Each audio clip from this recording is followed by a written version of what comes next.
Hello and welcome to the September 2022 in-service. My name is Wesley Gaynor and today we're going to talk about how to respond during certain emergencies. So let's start by talking about elopement. Now elopement means that somebody's unaccounted for or they've gone missing. And when this happens, responding quickly is very important. So the first thing you want to do is to notify the CEO and the Vice President of the department immediately. And then if it's nighttime, let's go ahead and turn on all the outside lights. Next, you want to search the building, the property, all the surrounding neighborhoods, and if this person has not been found within 60 minutes, we need to go ahead and file a missing persons report. Now the next thing we're going to talk about are tornado warnings. Tornadoes can be devastating. But thankfully, with the technology that we have today, most people have advance notice before the tornado actually happens or before it actually hits. So with that in mind, we really need to talk about the difference between a tornado watch and a tornado warning. And this is something a lot of people struggle with. So I'm going to try to make it as simple as I can. With a tornado watch, you have all the ingredients for a tornado that is right there. They're all present. They just haven't been put together yet to actually make a tornado. Now, when the ingredients have been put together to make a tornado, now you have a tornado warning. And that means that a tornado has been sighted and you need to seek shelter immediately. When this occurs, somebody needs to page over the intercom that there is a tornado warning and that everybody needs to seek shelter. If you work in SCL, that means somebody needs to contact all of the houses to ensure that the staff are seeking shelter with the people that live there. During a tornado warning, the best place to seek shelter will be in a basement or any interior room of a building that has no exterior walls. So in the ICF, in the cottages themselves, you'll find that this is actually the bathrooms. And inside a bathroom, there's a half wall, and behind the half wall, everybody should be safe. In the Elmore building and Wiedemann Hall, you want to go to the corridor that's outside the recreation office. Just stay in that corridor and that would be considered a safe place. In the Green Therapy Pavilion, you want to go to the bathrooms that are located right there going into the pool area. In the Latham building for physical therapy, you can go to the exam rooms and the break room. And for the SCO homes, you want to go to the restrooms. Alright, so moving on, we're going to talk about what to do during an active shooter situation.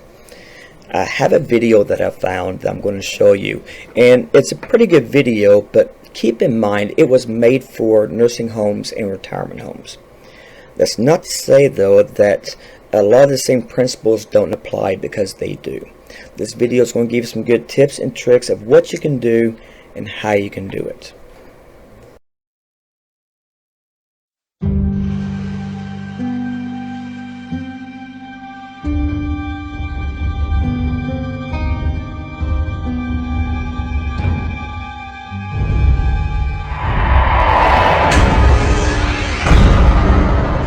An active shooter event is something that none of us ever want to imagine happening in a senior living community.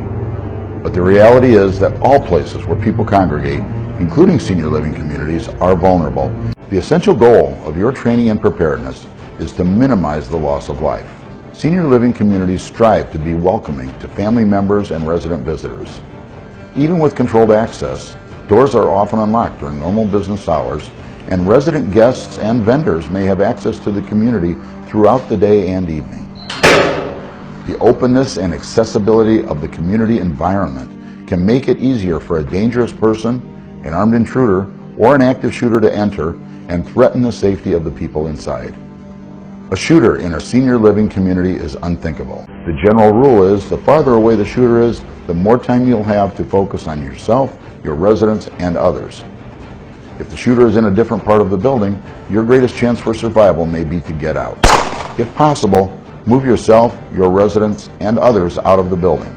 Leave your belongings behind, but bring a phone with you if it is in your possession. Do not lose valuable time going back for a phone. Focus on getting as many people out as possible. If time allows, announce there is an active shooter in the building. From the moment the first shot is fired, the shooter knows that 911 has been called and that the authorities will arrive quickly. When moving residents, yourself and others, be as quiet as possible. You do not want to draw attention to yourself, nor do you want the shooter to realize what you are doing. Pre-plan in advance where your emergency exits are and where you are going to relocate to. When you get to a safe location, call 911. Never assume someone else has called. There is no such thing as too many calls to 911. If getting out is not an option, your second choice is to hide out. Hiding out is meant to accomplish one thing: make it difficult for the shooter to locate you. Your objective is to try to hide your residents, yourself, and others in a place where the shooter cannot easily find you.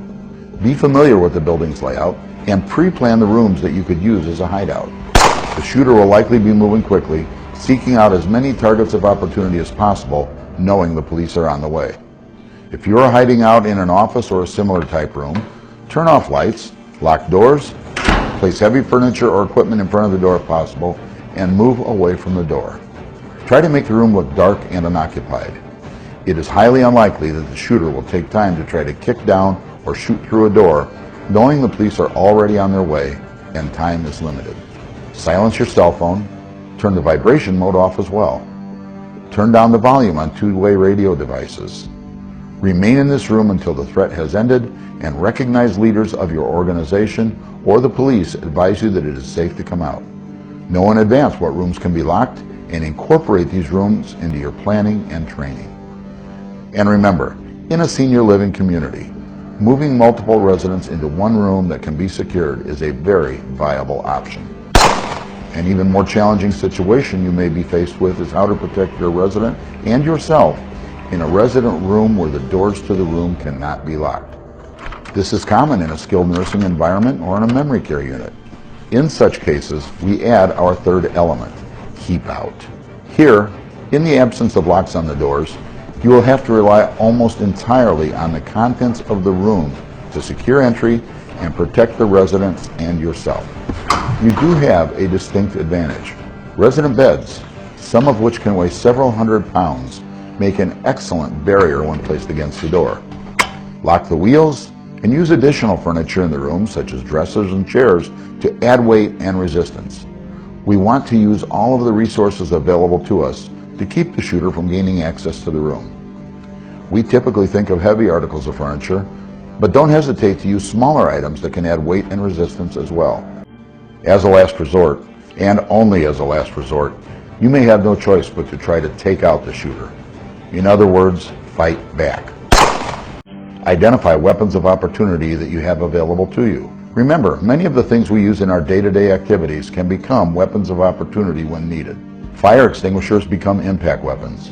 Pens, scissors, and letter openers become edged weapons. Stethoscopes, telephone cords, trouser belts all become choking weapons.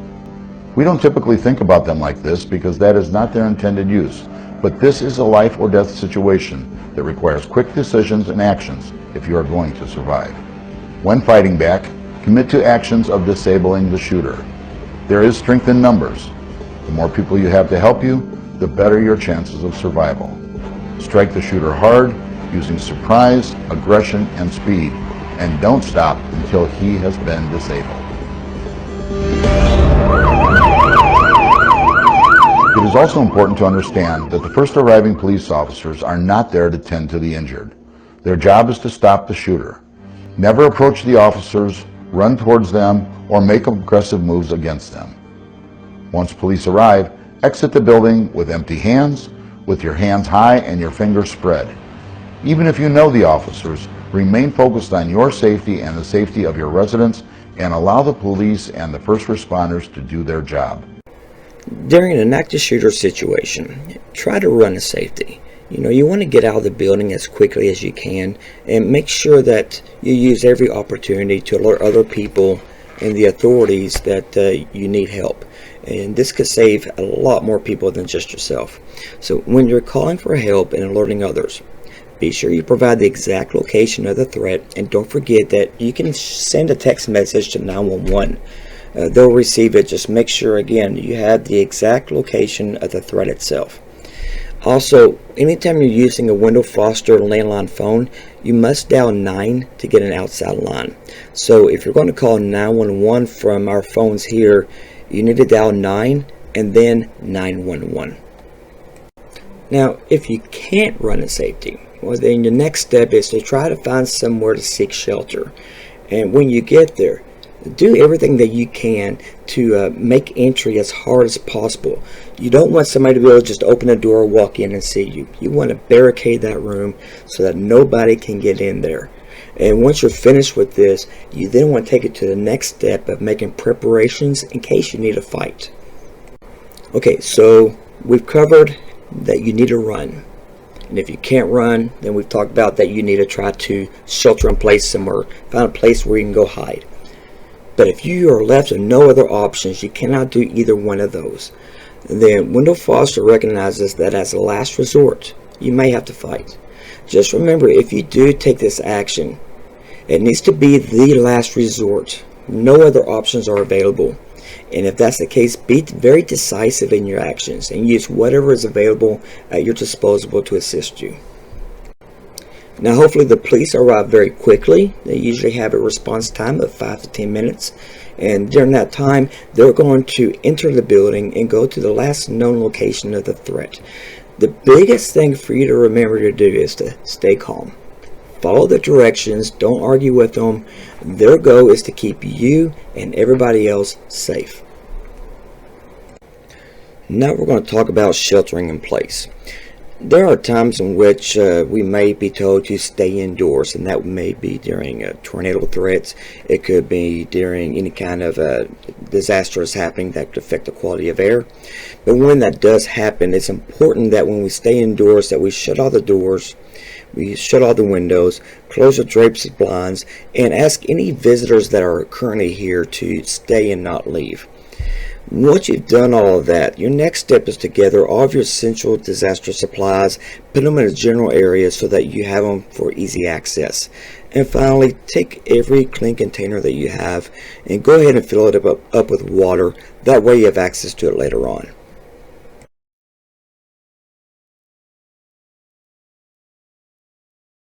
Okay, so let's talk about the opposite of sheltering in place. So I'm talking about evacuations. Evacuations actually happen more than we realize here in Kentucky, primarily due to severe weather and flooding. So when this happens, remember the All Hazards Emergency Plan actually has detailed instructions on what to do and how to do it. And that goes for every emergency we've talked about so far. And as we see here, the first step in doing an evacuation is to contact certain agencies to make sure they know what's happening. They may be able to provide us with some assistance. Next, the management team needs to meet and come up with a plan of what are they going to do, how are they going to do it in relation to the All Hazards Emergency Plan. The third step is for that management team to go talk to the service recipients, the staff, and any guests or visitors to let them know what actions are going to be taken. Alright, so the fourth step is to go ahead and contact those that need to be informed, such as guardians, the receiving facility, and the vendors. And then somebody needs to go ahead and complete the resident evacuation form. This is an ongoing form that we need to complete so that we can track people's locations throughout the evacuation event. Now, as this is occurring, other people will be tasked with securing protected health information, computers, medications, supplies, the building, and other resources. And as with all emergencies, more information can always be found in the All Hazards Emergency Plan. And now we're on the last emergency event, and that's if there's a fire. In the event of a fire, everybody needs just to remain calm and rely upon the training that they have received during fire drills. During fire drills, when we evacuate the buildings, we always go to a predetermined meeting area, and that needs to happen anytime there's an actual fire or when there's a drill. So we're going to exit the buildings, go to those meeting areas so that your supervisors can take a head count of who's present, who's not present. Now, once you evacuate a building, please keep in mind that nobody is to go back into that building that's affected until you're told that it's safe to do so. And also, during a fire, once you evacuate and you're in that predetermined meeting area, go ahead and provide first aid to those that need it. and be ready to assist those who may be having any kind of behaviors or just in panic states. Now, the employees that work in the Green Therapy Pavilion and the Elmore building, they're going to actually meet in the Elmore parking lot. That is going to be the parking lot right off of Triplet Street next to the Wendell Foster sign. For all employees that work in the kitchen, if you're working in the inventory department, in SCL, or the training room, you're going to go ahead and go to the Century Park. When you're evacuating the Latham building, Wiedemann Hall, the laundry department, and recreation department, your meeting area is going to be in the parking lot that's along 9th Street. Now, if you're evacuating the cottages, your meeting area is going to be in the Century Park. Just remember that once you evacuate a building, you're not to re-enter until you've been told that it's safe to do so. And when you're evacuating, make sure you stay far enough away from the affected buildings so that you minimize any exposure to smoke, debris, or vehicle and foot traffic that may be responding to the emergency. When there's a fire, an alarm will sound in the affected area, and the company that monitors our system will automatically notify the local fire department. Now, once we figured out the location of the fire itself, we need to page this over the intercom so that everybody will know the exact location of the fire. And then everybody needs to be evacuated in a manner where we can get the most amount of people out of the building in the shortest amount of time. So that means that the people who are closest to the fire and that can walk will be evacuated first. And then we'll evacuate everybody else second. Now, if you work in SCL, the principles are going to be pretty much the same with just a few differences. The biggest difference would be that your system is not monitored by an outside agency. You have a smoke detector and that's it. So the moment that you detect that there's a fire, everybody needs to exit as quickly as possible. Again, try to get as many people out as quickly as you can, very efficiently. And what you might have to do, since you're working in the houses by yourself, is you might have to sheet drag somebody out of the house. And we see the instructions for that right here. If you need more trainings on that, please let me know and I will make sure we get that. And lastly, remember, we have fire extinguishers all throughout the facility. So if there's a fire and you can get to a fire extinguisher, grab it and use it. And we're about to see a video on how to do that. Fires kill more than 3,000 people in the United States each year.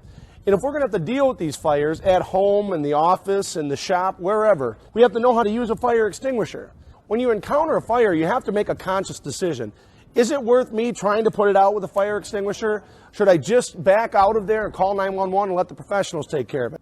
If you happen upon a fire that is small enough for you to actually fight with one of these smaller fire extinguishers, all you have to remember is the acronym PASS. PASS helps us learn how to use this thing safely and not forget it when our mind is being preoccupied by the blaze. P is for pull, and we're going to pull the pin. The pin is here to make sure that this thing doesn't accidentally get discharged. It's really the only thing that's stopping these two levers from coming together and discharging the unit. When we pull the pin, make sure we're not squeezing together. We're just holding on the underside. It should be pretty easy to pull. It should have some sort of a tether on it or maybe a plastic band. Discard both of those things, and that's when we're going to go ahead and grab this nozzle and move on to our next letter. Grab this nozzle, and we're going to aim at the base of the fire, stay a nice safe distance away. And S is for squeeze. When we squeeze this handle, we'll discharge the unit.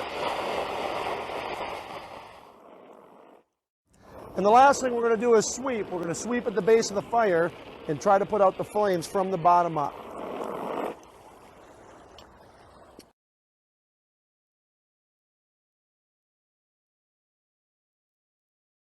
And now I bring you Wendell Foster upcoming events and updates. It's that time of year again where Wendell Foster offers biometric screenings for all employees regardless of their participation in the Wendell Foster Health Insurance Plan. There will be 5 areas of health that will be assessed. One is body mass index, second is blood pressure, third is A1C, fourth is cholesterol, and the fifth is tobacco use. Once you receive your screening, just a few minutes later, they'll process the results and have it in your hands. And at that time, you can choose whether or not you want to make an appointment with a healthcare provider. Employees that are covered under the Wendell Foster's health insurance plan will be eligible for premium credits based on the results of this biometric screening. And the way that breaks down is that if you have the employee-only plan, then you're eligible for a $10 per month credit for every core area that falls within the National Institute of Health's target range. If you have the Employee Plus Children plan, you can qualify for a $20 per month credit for every core area that falls within the National Institute of Health's target range. And as we can see here, the biometric screenings will take place at the Health Park in Owensboro at the dates and times listed. So the first date and time is Wednesday, October 12th from 6 a.m. to 10 a.m. The second is Thursday, October 13th from 6 a.m. to 10 a.m. The third is Monday, October 24th from 6 a.m. to 10 a.m. And the fourth is Tuesday, October 25th from 6 a.m. to 10 a.m.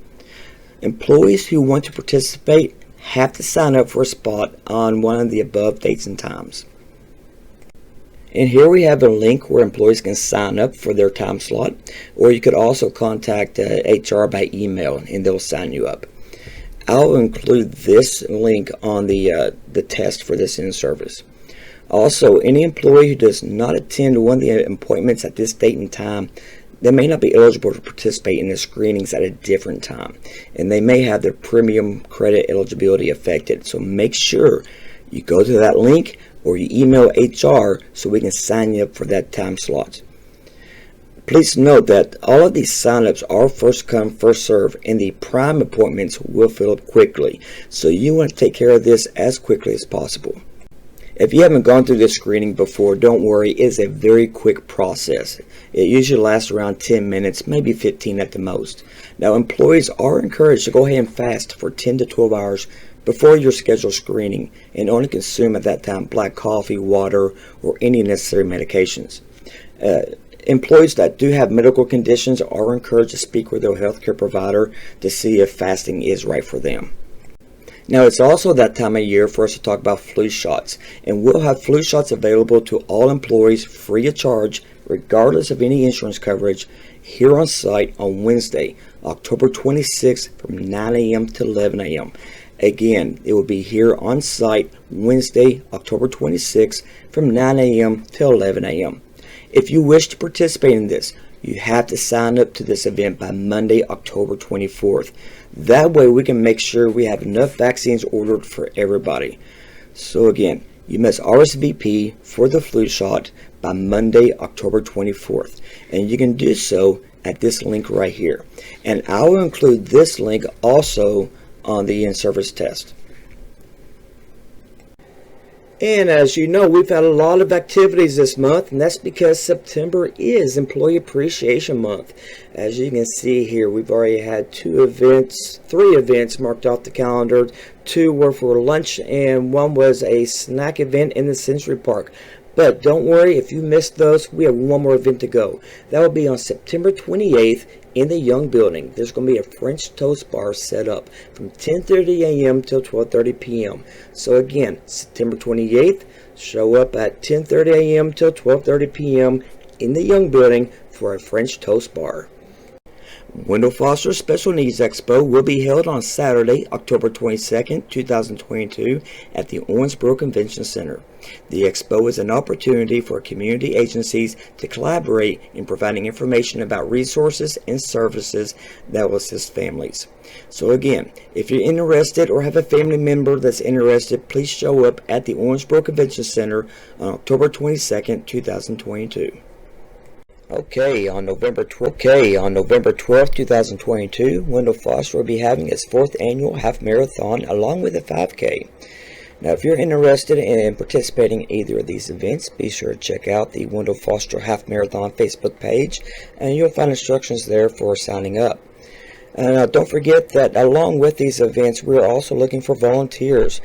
We need volunteers to help us on the registration day, which is the day before the race, and volunteers on the day of both races. That way we can have help in setting things up and tearing things down.